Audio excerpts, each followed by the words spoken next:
قربان جائیں رسول صلی اللہ علیہ وسلم کی مہربانیوں پر، ہماری جان، مال، اولاد، سب کچھ اللہ کے نبی پر قربان ہو جائے۔ وَهُوَ شَهْرٌ أَوَّلُهُ رَحْمَةٌ، رمضان المبارک کا مہینہ ایسا مہینہ ہے کہ اس کا پہلا عشرہ رحمت کا ہے۔ میرے ناظرین اور سامعین، رمضان المبارک کے استقبال اور تیاری کے سلسلے میں تیسرا عمل رسول اللہ صلی اللہ علیہ وسلم کا خطبہ شریف پڑھنا ہے، جو میرے اور آپ کے نبی حضرت محمد رسول اللہ صلی اللہ علیہ وسلم نے رمضان المبارک کے شروع ہونے سے پہلے صحابہ اکرام رضوان اللہ تعالی علیہم اجمعین کو خطبہ ارشاد فرمایا تھا، جس کو خطبہ استقبالیہ بھی کہا جاتا ہے۔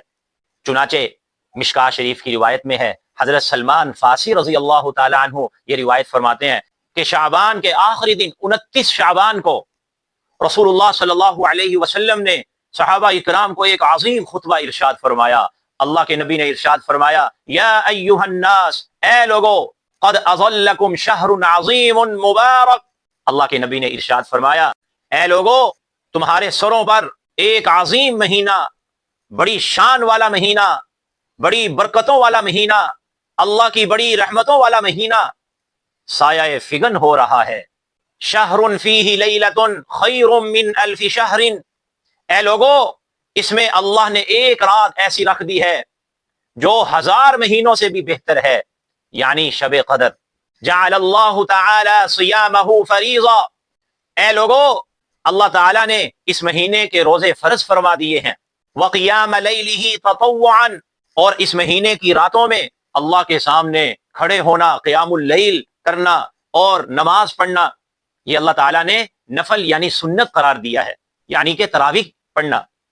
اور اللہ کے نبی نے ارشاد فرمایا، اے لوگو، من تقرب فیہ بخصلۃ من الخیر کان کمن ادى فریضۃ فیما سواہ، فرمایا کہ جو شخص اس میں کوئی نفل کام کرے گا، نفلی نماز پڑھے گا، نفلی صدقات خیرات کرے گا، اللہ تبارک و تعالی اس کو فرض کے برابر ثواب عطا فرمائیں گے۔ اور فرمایا، ومن ادى فریضۃ فیہ کان کمن ادى 70 فریضۃ فیما سواہ، اور جو شخص اس مہینے میں ایک فرض ادا کرے گا، ایک فرض نماز پڑھے گا، ایک فرض روزہ رکھے گا، ایک فرض وہ زکوٰۃ ادا کرے گا، ایک فرض وہ صدقۃ الفطر ادا کرے گا، فرمایا اس کو 70 فرضوں کے برابر اللہ ثواب عطا فرمائیں گے۔ دیکھیں، یہ جو ہم رمضان المبارک کے مہینے کے 30 روزے رکھیں گے، یہ روزہ رکھنا فرض ہے، ایک روزے کا ثواب 70 فرض روزوں کے برابر اللہ عطا فرمائیں گے۔ ایک فجر کی نماز کا ثواب 70 فجر کی نمازوں کے برابر ثواب عطا فرمائیں گے۔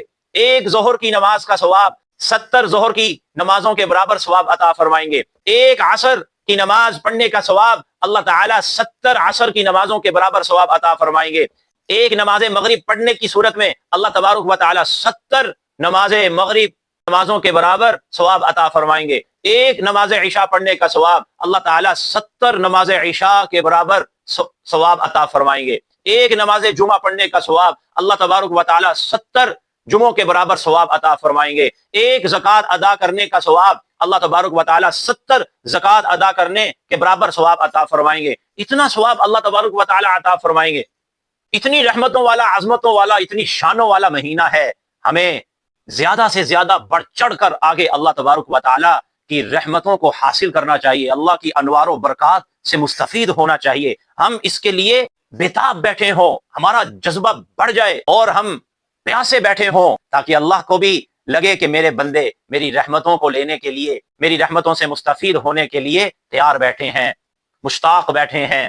دیکھیے، سادی سی مثال ہے، اگر ہم ٹوٹی سے پانی لینے کے لیے گلاس نیچے کرتے ہیں اور گلاس کو الٹا کر دیتے ہیں، تو مجھے بتائیے کیا وہ گلاس بھر جائے گا؟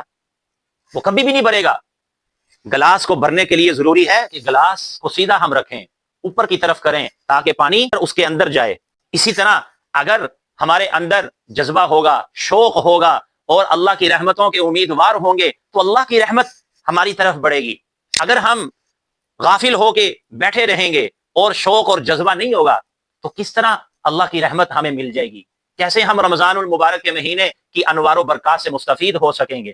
اور میرے اور آپ کے نبی حضرت محمد صلی اللہ علیہ وسلم نے ارشاد فرمایا، اے لوگو، ہوا شہر الصبر، رمضان شریف کا مہینہ صبر کا مہینہ ہے۔ والصبر ثوابہ الجنہ، اور صبر کا بدلہ اللہ تعالیٰ نے جنت رکھا ہے۔ وشہر المواسات، یہ غم خاری کا مہینہ ہے، وشہر یزداد فیہ رزق المؤمن، رمضان المبارک کے مہینے میں اللہ تعالی ایک مومن کے رزق کو بڑھا دیتے ہیں۔ من فطر فیہ صائما كان له مغفرة لذنوبه وعتق رقبته من النار وكان له مثل أجره من غير أن ينقص من أجره شيء۔ اور میرے اور آپ کے نبی حضرت محمد صلی اللہ علیہ وسلم نے ارشاد فرمایا کہ اے لوگو، جو شخص رمضان شریف کے مہینے میں کسی روزے دار کا روزہ کھلوائے گا، افطار کروائے گا، اللہ اس کو کیا انعامات عطا فرمائیں گے؟ سنیے، پہلے نمبر پر فرمایا کہ اللہ تعالیٰ اس شخص کے سارے گناہ معاف فرما دیں گے، اور دوسرے نمبر پر فرمایا کہ اللہ تبارک و تعالیٰ اس شخص کے لیے جہنم سے آزادی کا اعلان فرما دیں گے، اور تیسرا انعام یہ عطا فرمایا کہ یہ جو روزہ افطار کر رہا ہے، روزہ کھول رہا ہے، اس کے روزے کا پورا پورا ثواب اللہ تعالیٰ اس روزہ کھلوانے والے کو بھی عطا فرمائیں گے۔ یعنی یہ جو روزہ افطار کروا رہا ہے، روزہ کھلوا رہا ہے، یعنی جو میزبان ہے، ایک تو اس کو اپنے روزے کا ثواب ملے گا، اور اس کے ساتھ ساتھ اس شخص کے بھی، یہ جو روزہ کھولنے آیا ہے، جو مہمان آیا ہے، اس کے روزے کا ثواب بھی پورا پورا اس کو عطا فرمائیں گے۔ اور فرمایا کہ یہ جو مہمان ہے، یہ جو روزہ کھول رہا ہے، افطار کر رہا ہے، اس کے روزے سے اللہ اس کے روزے کے ثواب میں کوئی کمی نہیں فرمائیں گے۔ اتنا انعام عطا فرمایا جو روزہ افطار کرواتا ہے۔ سبحان اللہ، سبحان اللہ۔ تو صحابہ اکرام نے عرض کیا، قلنا یا رسول اللہ، اے اللہ کے پیارے نبی صلی اللہ علیہ وسلم، لیس کلنا یجد ما نفطر به الصائم، ہم میں سے ہر شخص تو روزہ افطار کروانے کی طاقت نہیں رکھتا۔ قربان جائیں رسول اللہ صلی اللہ علیہ وسلم کی مہربانیوں پر، قربان جائیں رسول اللہ صلی اللہ علیہ وسلم کے احسانات پر، قربان جائیں رسول اللہ صلی اللہ علیہ وسلم کی شفقتوں پر۔ ہماری جان، مال، اولاد، سب کچھ اللہ کے نبی پر قربان ہو جائے، ہمارے والدین اللہ کے نبی پر قربان ہو جائے۔ اتنا پیار عطا فرمایا پوری امت کو، مجھے آپ سب کو اللہ کے نبی نے اتنا پیار عطا فرمایا۔ سنیے کیا ارشاد فرمایا اللہ کے نبی نے، فرمایا فقال رسول اللہ صلی اللہ علیہ وسلم یعطی اللہ هذا الثواب من فطر صائما على مذقة لبن او تمرة او شربة من ماء۔ اللہ کے نبی نے فرمایا یہ ثواب اس شخص کو بھی ملے گا جو کسی کا روزہ کھلواتا ہے، چاہے وہ لسی کے گھونٹ سے ہو، چاہے وہ ایک کھجور سے ہو، چاہے وہ پانی کے گھونٹ سے ہو، یہ ثواب اللہ تبارک و تعالی اس شخص کو بھی عطا فرما دیتے ہیں۔ سبحان اللہ، سبحان اللہ۔ قربان جائیں سونے نبی صلی اللہ علیہ وسلم پر۔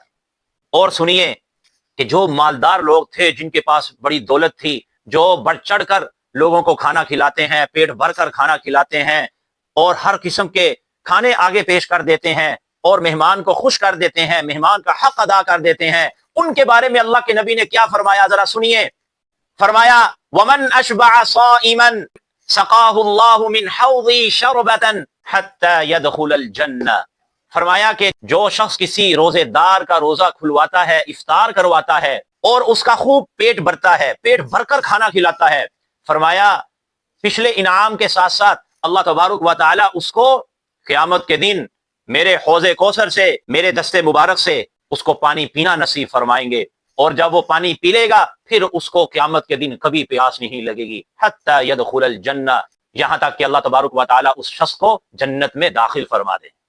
اور فرمایا وَهُوَ شَهْرٌ أَوَّلُهُ رَحْمَةٌ، رمضان المبارک کا مہینہ ایسا مہینہ ہے کہ اس کا پہلا عشرہ رحمت کا ہے، وَأَوْسَطُهُ مَغْفِرَةٌ، اور اس کا درمیانی عشرہ مغفرت اور بخشش کا ہے، وَآخِرُهُ عِتْقٌ مِّنَ النَّارِ، اور اس کا آخری عشرہ جہنم سے آزادی اور برات کا ہے۔ سبحان اللہ، سبحان اللہ۔